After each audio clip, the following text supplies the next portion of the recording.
রিশাদ হোসেন কদিন আগেও এই নামটা খুব একটা পরিচিত ছিল না। ঘরোয়া লিগেও নিয়মিত ম্যাচ পেতেন না এই লেগ স্পিনার। তবে এক হাতুড়ুর বদৌলতে বদলে গেছে ভাগ্য। জাতীয় দলে প্রথম দিকে আশানুরূপ পারফর্ম করতে না পারলেও বারবার সুযোগ মিলেছে একাদশে।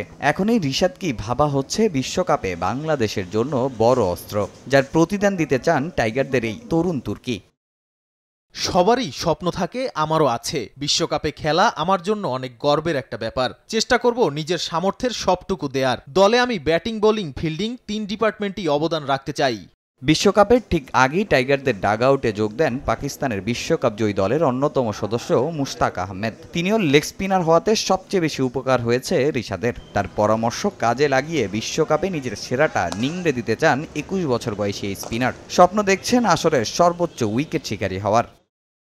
তিনি তার অভিজ্ঞতাগুলো শেয়ার করেছেন, কিভাবে তিনি বিশ্বমঞ্চে দাপট দেখিয়ে খেলছেন। তার কাছে জানতে চেয়েছি বিশ্বকাপে ভালো করতে হলে কি কি করতে হবে। তিনি বলেছেন, বিশ্বমঞ্চে যত ঠান্ডা থাকা যায় তত ভালো পারফর্ম করা যায়। আমিও সেটাই চেষ্টা করব। যেহেতু আমি বোলার, তাই নামের পাশে ওয়ার্ল্ড কাপের সর্বোচ্চ উইকেট দেখতে চাই।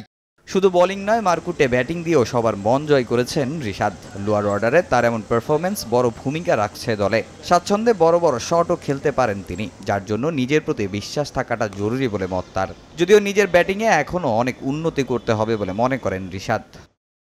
লেগ স্পিনার হিসেবে ক্রিকেট শুরু করলেও মনে মনে আমি চিন্তা করেছি, দেশকে কিছু দিতে হলে আমার ৩ দিক থেকেই দিতে হবে। তাই আমাকে অনেক কঠোর পরিশ্রম করতে হবে। সেটাই চেষ্টা করছি আমি ব্যাটিং ইমপ্রুভ করার জন্য। আর সবাই চায় বড় বড় শট খেলতে, আমিও সেটাই চাই। ৬ মারার জন্য নিজের প্রতি বিশ্বাস থাকাটা গুরুত্বপূর্ণ এবং অলরাউন্ডার হিসেবে আমি নিজেকে অনেক ধাপ এগিয়ে নিতে চাই।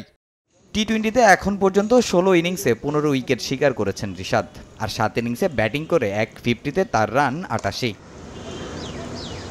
তামিম হোসেন, সময় সংবাদ।